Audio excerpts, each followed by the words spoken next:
Puis, au chapitre 3, verset 45, Dieu dit dans le Coran sacré, « Voici ce que les anges dirent.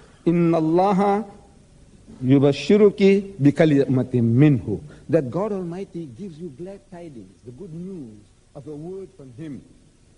Ismuhul Masih, Ô Marie, His name will be Dieu the t'envoie le Messiah, Verbe, translated Christ. il se nommera le Messie, traduit Christ, fils de Marie, il sera intercesseur dans ce monde et dans l'autre, et un des familiers de Dieu. »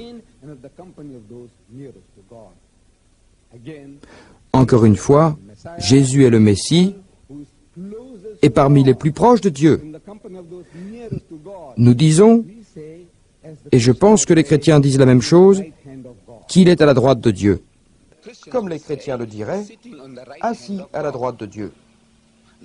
Mais maintenant, nous les musulmans, serions d'accord avec cela, mais qualifier cela en prétendant qu'à la main droite de Dieu ne signifie pas de façon physique, encore moins géographiquement, parce que Dieu est esprit.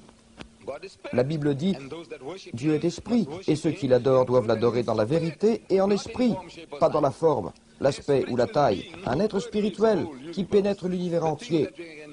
Toutes les choses et les situations que l'on peut imaginer, il y est en toutes choses et n'importe où. Alors, où est sa main droite? Ceci est. Non, cela signifie qu'en position, dans sa stature, il est au plus près de Dieu. Vous voyez, si l'on considère en termes orientaux une personne à droite de ma main, cela signifie que c'est une personne à qui je demande son avis. Mon directeur, mon président, ou mon premier ministre à ma main droite serait assis à ma main droite. Il pourrait aussi bien être assis derrière moi, mais il est assis à ma main droite, une place importante.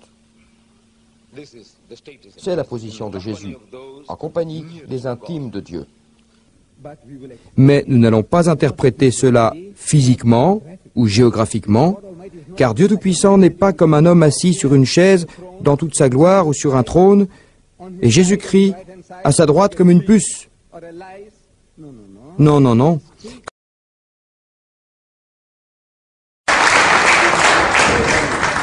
أعوذ بالله من الشيطان الرجيم بسم الله الرحمن الرحيم ما المسيح ابن مريم إلا رسول قد خلت من قبله الرسل وأمه صديقة كانا يأكلان الطعام انظر كيف نبين لهم الآيات ثم انظر أنا ينفقون صدق الله المولى العظيم. Et il disait à propos du prophète, paix sur lui, il a nié la mort et la résurrection de Jésus, il a nié que Jésus fut le Messie,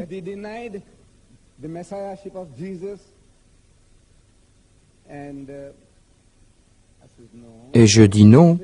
Il parlait dans un excès d'excitation, il ne considérait pas les faits avec objectivité, parce que pendant mon discours, je disais à l'auditoire que nous, musulmans, croyons en Jésus. Nous croyons qu'il fut un des plus puissants prophètes de Dieu. Nous croyons en sa naissance miraculeuse. Nous croyons qu'il fut le Messie. Traduit Christ. Nous croyons qu'il a ressuscité les morts avec la permission de Dieu. Qu'il a redonné la vue à l'aveugle et qu'il a guéri les lépreux avec la permission de Dieu. C'était ce que j'ai dit, qu'il est le Messie. J'ai dit que Jésus est le Messie. Je n'ai pas dit que Mohammed était le Messie. Il dit non, Mohammed nie tout cela. Alors j'aimerais que notre frère retire ce qu'il a dit lors des 10 minutes qui lui restent, qu'il dise qu'il est désolé. Dans le verset que je vous ai lu tout à l'heure, le mot y est très certainement le Messie, le fils de Marie, n'est pas plus qu'un messager.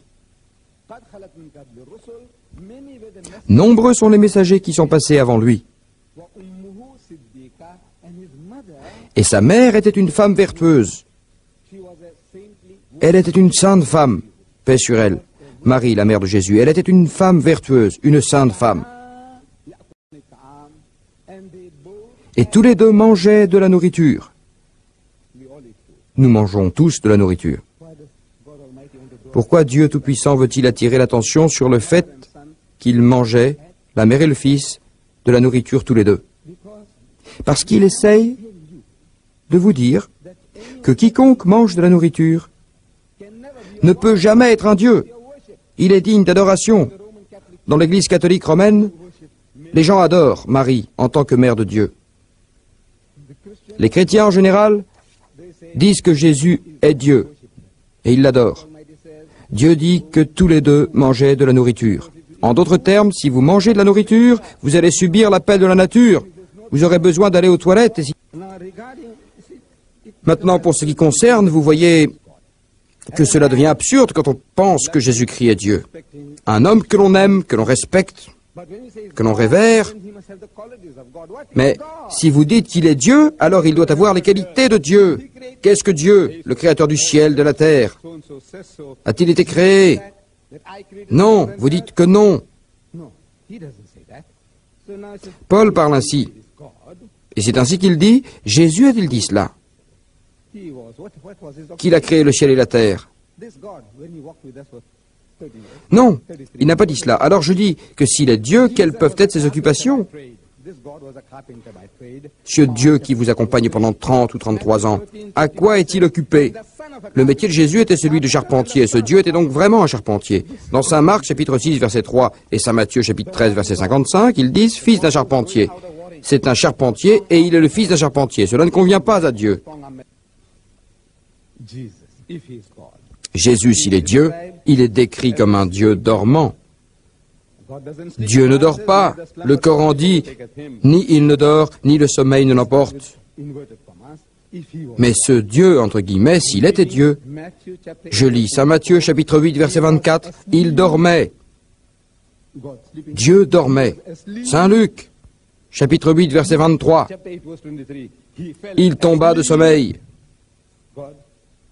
Dieu tombe de sommeil.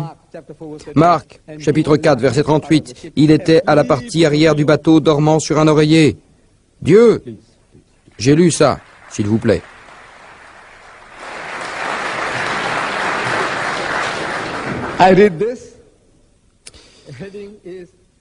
J'ai lu ça, le titre était « Dieu a soif » avec le mot « Dieu » entre guillemets. Si Jésus est Dieu entre guillemets, il dit, Jésus dit, je meurs de soif, j'ai soif, Dieu, j'ai soif. Dieu est et Jésus a soif. Il a dit qu'il avait soif et qu'il boit. Moi j'ai soif. Est-ce une qualité de Dieu? Je meurs de soif. Un Dieu qui se sent las. Dieu, entre guillemets. Alors Jésus se sent las, fatigué après ce voyage. Il s'assoit au bord du puits. Saint Jean, chapitre 4, verset 6. Un Dieu affligé, entre guillemets, et il a commencé à se sentir très triste et lourd. Saint Matthieu, chapitre 26, verset 27. Alors il leur dit, mon âme est si triste que je me sens au bord de la mort. Saint Matthieu, chapitre 27, verset 38. Un Dieu gémissant. Nous avons déjà traité cela. Je vous donne quelque chose. Si vous vous en souvenez, vous pouvez gagner un jeu, concours. Vous gagnerez un concours sur la Bible. La phrase la plus courte de la Bible. Seulement 2 mots. La phrase la plus courte de la Bible. Si vous vous souvenez de cela, vous pouvez gagner un concours. Le titre ici est « Le Dieu qui pleure ». Un Dieu qui pleure. Pouvez-vous imaginer un Dieu qui pleure comme un bébé? Mais c'est ce que je suis en train de lire maintenant. Jean, chapitre 11, verset 35. Jésus pleura. C'est tout.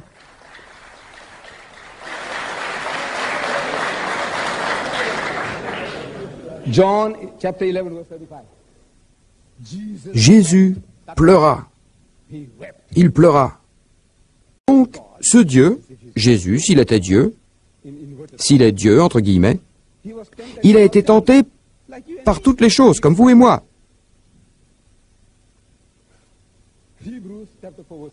Nous sommes tentés, vous et moi. Nous sommes tous tentés. Les Hébreux, chapitre 4, verset 15. Mais lui, Jésus, était tenté sur tous les points. Il était tenté. Il avait la même faiblesse que nous. Comment un Dieu peut-il avoir la faiblesse d'être tenté par qui que ce soit? chapter 1, verse 13 says, Et dans Saint Jacques, chapitre 1, verset 13, le vrai Dieu, God Almighty, Dieu Tout-Puissant, He cannot be tempted. ne peut être tenté par le diable. Same spirit is Le même esprit inspire Jacques pour écrire que Dieu ne peut être tenté. Il dit, Dieu ne peut être tenté par le diable, man. Not only He doesn't tempt, ni tenté par qui que ce soit. so doesn't tempt. Non seulement il ne tente pas, il n'est pas tenté, mais aussi il ne tente pas. Then again, we Et encore nous lisons that the devil que le diable tenta Dieu, inverted comma. entre guillemets, That's Jesus. c'est Jésus. Comme disent les chrétiens, comme dit le pasteur, le diable l'a tenté pendant 40 jours. And immediately, Et immédiatement, l'esprit l'a conduit à la folie. and he was Et il était dans la folie pendant 40 jours, days tenté of Satan. par Satan. Satan l'a tenté pendant 40 jours. Played the fool with him. Avec Dieu. Le diable joue le fou avec Dieu pendant 40 jours. Qu'est-ce qu'il fait avec lui pendant 40 jours? Ce n'est pas une qualité que l'on peut attribuer à Dieu, The quality or attribute of God. That the devil que le diable puisse tenter Dieu.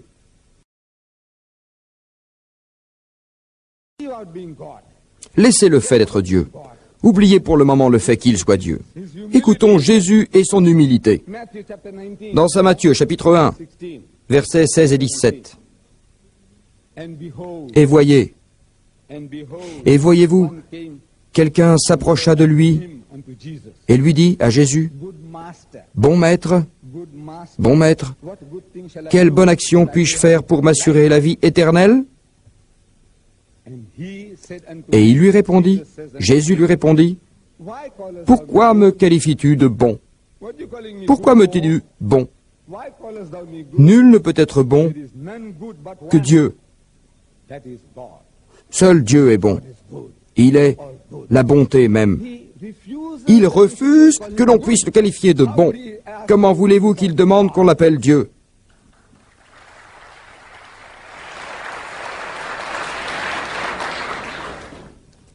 this quality of goodness. Cette qualité de bonté, This quality of cette qualité de bonté, je pourrais dire un bon pasteur. Et avec humilité, le pasteur dira, non, je ne suis pas si bon, car j'ai de nombreux défauts. you say, Mr. D, Vous dites par exemple, Monsieur Didat, vous êtes un homme très bien, et moi je dis non. leave that out. Non, s'il vous plaît, ne me dites pas ça, j'ai beaucoup de défauts. We, in humility, Par humilité, nous faisons ça. but if Jesus, Mais si Jésus était Dieu, this is hypocrisy. c'est de l'hypocrisie. God is good. Dieu est bon. And if he's God, Et s'il est Dieu, alors j'accepte ce que vous me dites. Mais étant un homme, il a le droit de dire, pour quelle raison me traitez-vous de bon? Vous savez, toute la bonté est en Dieu. Il est toute la bonté. Alors, nous pouvons voir à travers ces mots, il désavoue tout type de divinité. that he is God. He's Qu'il soit Dieu, il dénie ceci. God was Dieu était ignorant de la saison. God is inverted. God, entre guillemets, ignorait la saison. He was Le lendemain, quand ils sont arrivés de Béthanie, lui, Jésus, they were come from avait faim. he, Jesus, was hungry. Can you imagine a hungry? Pouvez-vous imaginer un Dieu qui a faim?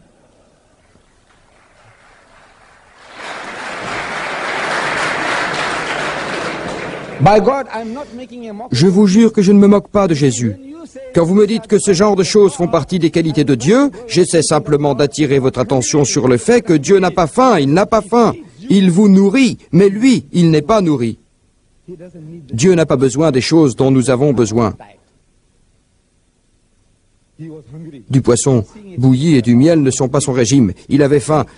Et il a vu un figuier un peu loin qui avait quelques feuilles. Il s'approcha dans l'espoir de trouver quelques fruits sur cet arbre. The leaves there.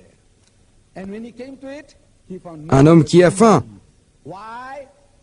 For the time of figs was not yet. It was not season. Quand je vois quelques feuilles, et quand il y était, il n'y avait que les feuilles. Pourquoi? Il n'était pas encore temps pour les figues. Ce n'était pas la saison. Je ne sais pas quel genre de fruits vous avez ici en saison. En été, mais disons que vous me dites tel ou tel fruit, des prunes ou au mois de mai.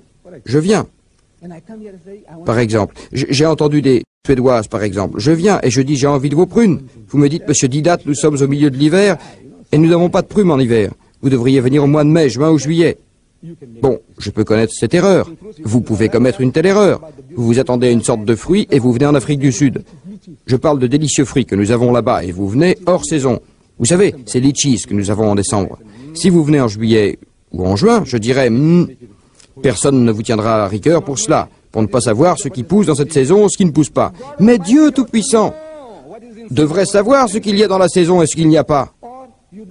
Vous n'avez pas besoin d'être un Dieu pour savoir quelques connaissances générales à propos de votre pays, pasteur. Vous sauriez ce qui pousse en saison ou en dehors de la saison. Si c'est hors saison, vous n'avez aucun droit d'attendre des fruits d'un arbre fruitier. Aucun droit. Parce que votre Père créa les choses ainsi. Dieu Tout-Puissant fit l'arbre et instaura une loi selon laquelle à certaines saisons les fruits poussent et dans d'autres rien ne pousse. Vous attendez des fruits en dehors de la saison parce que vous avez faim et que vous êtes perdu. Et quand il n'y a pas de fruits, vous maudissez l'arbre qui respecte la loi de Dieu, la loi de votre Père. Quelle sorte d'attitude irrationnelle. Les dieux ne font pas cela. Certaines personnes ne feraient pas cela. Je ne peux pas croire que mon maître Jésus aurait détruit un arbre qui ne porte pas de fruits hors saison. Je ne peux pas le croire. Je ne peux pas l'accepter. Alors si vous me dites que c'est la parole de Dieu, la parole de Jésus, non. C'est quelqu'un qui a certainement mal compris et je peux même vous donner l'explication. Comment cela existe dans le livre, mais ceci est en dehors de notre sujet. Jésus, s'il est Dieu, entre guillemets Dieu, il ignorait le temps. Il était ignorant. S'il était Dieu selon le Saint-Esprit, un Dieu devrait connaître l'autre Dieu, puisqu'ils sont égaux et éternels, disent les chrétiens.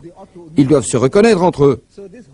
Alors, ce Saint-Esprit inspira Marc, chapitre 13, verset 32, pour écrire « Mais à ce jour, à cette heure-là, aucun homme ne sait, ni les anges qui sont aux cieux, ni même le Fils, se référant à lui-même, seul le Père. Il est le seul à savoir quand le dernier jour viendra, quand la fin sera là, le jour du jugement, le jour de la résurrection. Appelez-le comme vous voulez, le dernier jour. Ce jour-là, personne ne sait rien, même pas les anges, ni même moi. C'est la connaissance de Dieu. Mon Père est le seul à le savoir. Comment se fait-il qu'il ne connaît pas? Quel genre de Dieu est-il? Comment se fait-il qu'il n'ait pas connaissance du dernier jour? Et Dieu témoigne, le Saint-Esprit, s'il est Dieu, témoigne que cet autre Dieu n'est pas au courant. Comment peut-il être Dieu? La connaissance fait partie de Dieu. Il connaît tout, il connaît nos pensées secrètes, nos sentiments, nos émotions. Il connaît toutes nos intentions, il connaît tout. Mais ce Dieu, entre guillemets, le Saint-Esprit, inspire à Marc de dire qu'il ne connaissait rien du dernier jour. Jésus dit, « Mon Père est plus grand que... » Je le cite.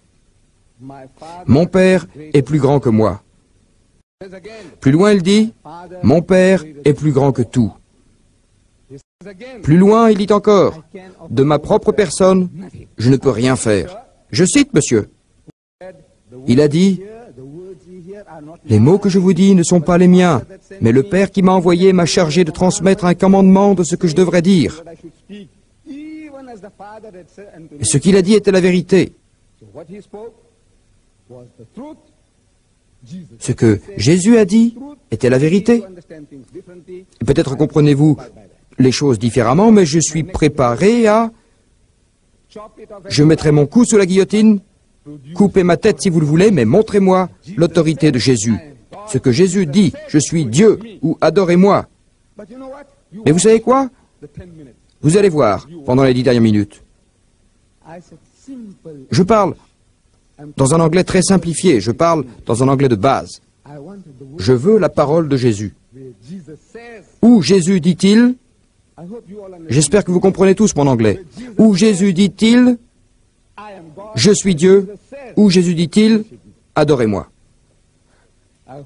J'espère que vous allez vous souvenir de cela pendant les dernières 10 minutes qui resteront au pasteur. On verra bien s'il sera capable de me citer, de me montrer un verset où Jésus dit qu'il est Dieu ou demandant au peuple de l'adorer. Et Pierre, le plus grand des disciples, Jésus l'a nommé, on a donné à Pierre les clés du paradis. Pierre, prends mon troupeau, mes agneaux, mes fidèles. Pierre, dans le livre des Actes, dit, vous, le peuple d'Israël, ô Jésus, s'adressant aux Juifs, écoutez ces mots. Jésus de Nazareth, un homme approuvé par Dieu, est parmi vous, par des miracles, par des merveilles et par des signes. Quel Dieu a fait tout ça? Qui l'a fait? Pierre est le Saint-Esprit qui l'inspire. Quel Dieu a fait tout cela à travers lui parmi vous? Vous le savez très bien. Qui? Dieu. Ce Dieu, Jésus, s'il était Dieu entre guillemets, a appris à travers l'expérience. Il a de l'expérience, comme vous et moi. On dit qu'un homme sage apprend à travers l'expérience. Mais l'homme plus sage est celui qui apprend à travers l'expérience des autres. Vous savez, quand les autres font des erreurs, nous devons tirer quelque chose de cela, une leçon pour ne pas commettre la même erreur. Mais Jésus-Christ n'a pas eu cette opportunité, selon le livre des Hébreux, chapitre 5, verset 8. Apprendre l'obéissance par la souffrance. Il apprend par la souffrance. Il a fait une erreur et il s'est brûlé. Il fait une autre erreur et il souffre. Maintenant, il a appris. Il a appris à travers l'expérience qui l'a fait souffrir. Ce n'est pas une des qualités de Dieu. Par rapport à Jésus et au fait qu'il se dise Dieu, voyez-vous, le pasteur dira que c'est un challenge, je dis que je supplie nos frères chrétiens, car dans mes réunions, à travers le monde, quand j'en ai l'opportunité, je fais appel à vous, mes frères et sœurs, rendez-moi ce service. Si Jésus est Dieu, j'aimerais que vous me montriez un seul verset dans votre Bible, seulement un, n'importe lequel dans votre Bible, dans n'importe quelle version de la Bible, où Jésus dit « Je suis Dieu » ou « Adorez-moi ».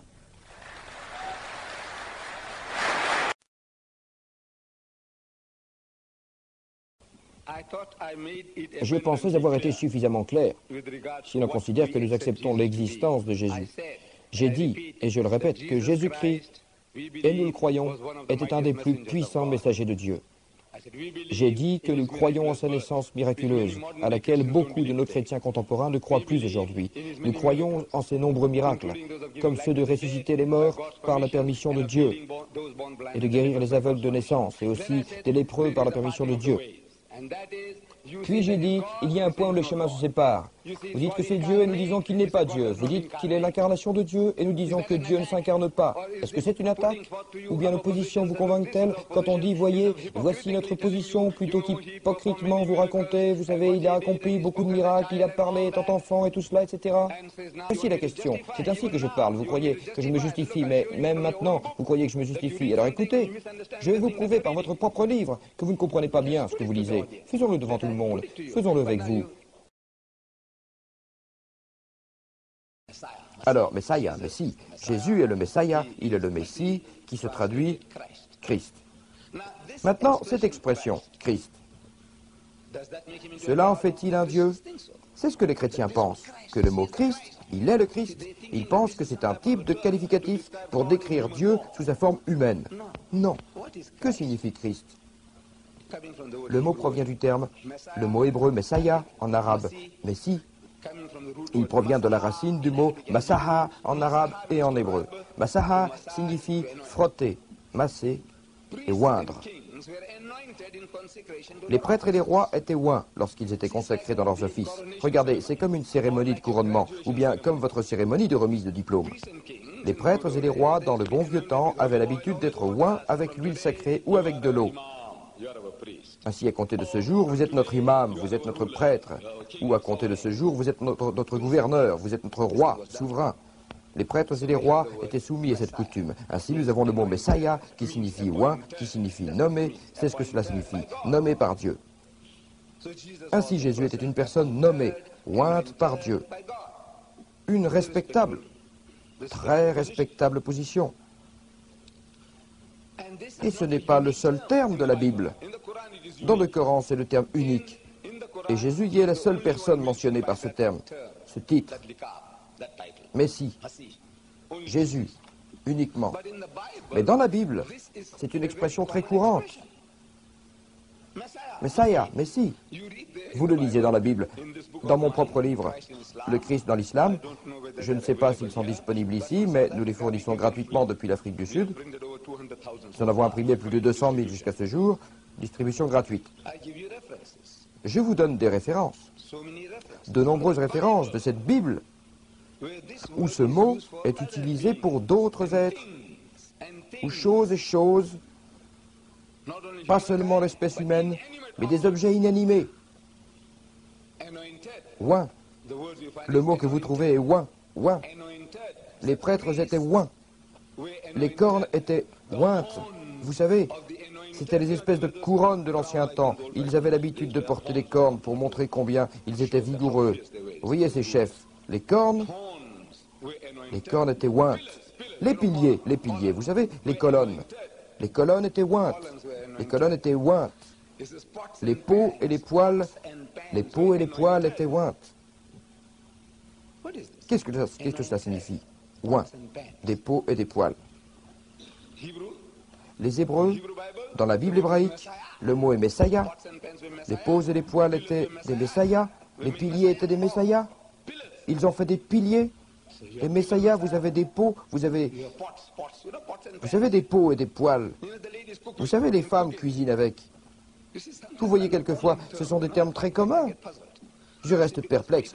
Si les peaux et les poils étaient oints, en hébreu Messiah, en grec Christos, Christos duquel nous avons obtenu le mot Christ. Ils ont fait Christ les piliers.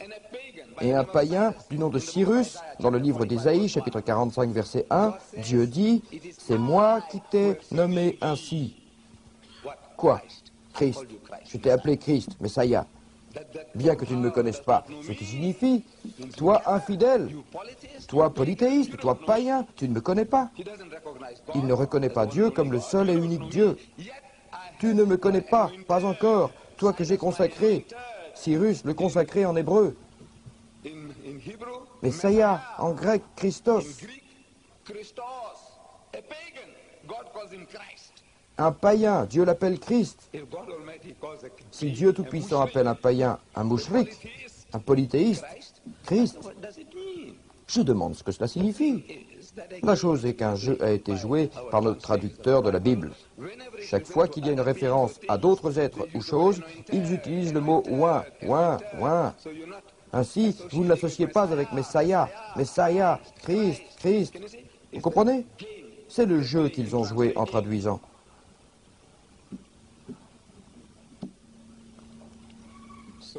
Alors, j'ai dit, voyez-vous, ce mot Messiah au Christ ne signifie pas Dieu. Si Dieu peut utiliser ce terme pour les païens, pour les peaux et les poils, pour les cornes et pour les piliers, je demande que signifie Christ.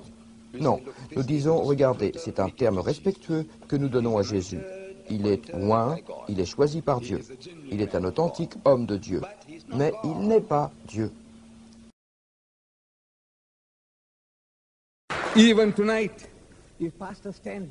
Et par Dieu, même ce soir, si le pasteur Stanley ouvre sa Bible et me demande de lire Jean chapitre 1 verset 1, qu'est-ce qu'il y est dit?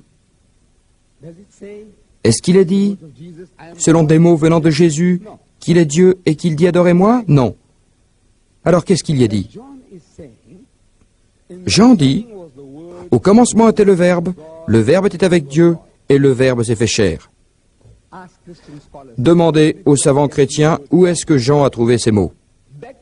Des décennies avant Jean, il y a eu un philosophe grec nommé Philo, et dans un de ses livres, il écrivit ceci, au commencement était le Verbe était avec Dieu, et le Verbe s'est fait chair. Ce que Jean copia dans son évangile. L'évangile selon saint Jean, j'étais en train de demander aux chrétiens bien instruits, monsieur, vous êtes un DT, un docteur en théologie. Vous voyez le mot Dieu. La première fois que ce mot apparaît dans ce verset, au commencement était le Verbe était avec Dieu, et le Verbe s'est fait chair. Et je demande comment on dit Dieu en grec. Vous êtes un expert dans les écritures grecques? Vous devriez connaître le grec, les bases de votre religion. Les manuscrits étaient tous en grec. Matthieu, Marc, Luc, Jean et les 27 livres du Nouveau Testament étaient disponibles uniquement en langue grecque. Alors, dans la langue grecque, quel est le mot qui signifie Dieu? Pouvez-vous m'aider, monsieur? Non, monsieur, c'est de l'hébreu. Le mot est Thios. Thios. Ce mot en grec signifie Dieu, et l'autre mot là, c'est Hotios. Et Hotios signifie le Dieu. Maintenant, selon les règles linguistiques des langues occidentales, les noms propres commencent par une lettre majuscule. Les noms propres. Alors que les noms communs s'écrivent avec des lettres minuscules. Nom propre, des majuscules. nom commun, D minuscule, pour le mot Dieu. Alors ici, dans la traduction, vous avez Dieu avec une lettre majuscule. D'accord, c'est votre système. En hébreu et en grec, il n'y a pas de choses telles que les lettres majuscules et les lettres minuscules. Et en arabe non plus, il n'y a pas de lettres majuscules. Mais dans votre système de langue, vous avez la majuscule et la minuscule. Donc là, le mot « le Dieu » signifie Dieu Tout-Puissant, alors nous avons des lettres majuscules. Dieu. Dieu. Et le verbe était Dieu. L'autre mot en grec, monsieur, est tantios. Tantios en grec signifie un Dieu. Donc un Dieu devrait s'écrire avec un D minuscule, selon votre système. Un Dieu veut dire n'importe quel Dieu. Ici, ce n'est pas un nom propre. Je vous demande maintenant pourquoi vous avez mis un D majuscule, la deuxième fois. Allez, expliquez-moi ça. Vous trompez quelqu'un.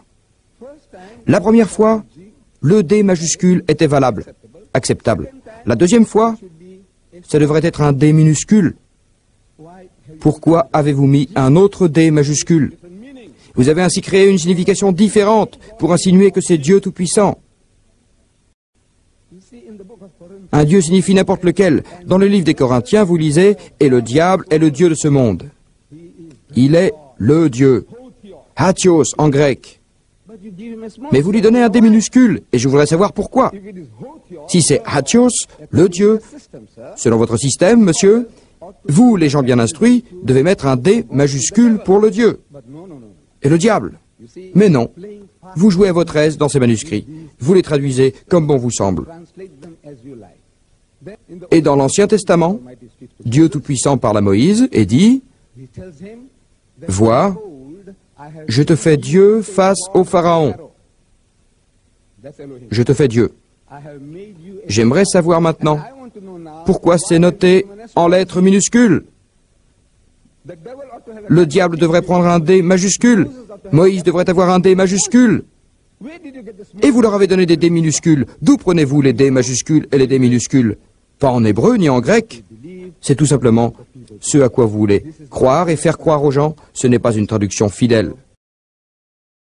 أعوذ بالله من الشيطان الرجيم بسم الله الرحمن الرحيم يا أهل الكتاب لا تغلوا في دينكم ولا تقولوا على الله إلا الحق إنما المسيح عيسى ابن مريم رسول الله وكلمته ألقاها إلى مريم وروح منه فآمنوا بالله ورسله ولا تقولوا ثلاثة انتهوا خيرا لكم إنما الله إله واحد سبحانه أن يكون له ولد له ما في السماوات وما في الأرض وكفى بالله وكيلا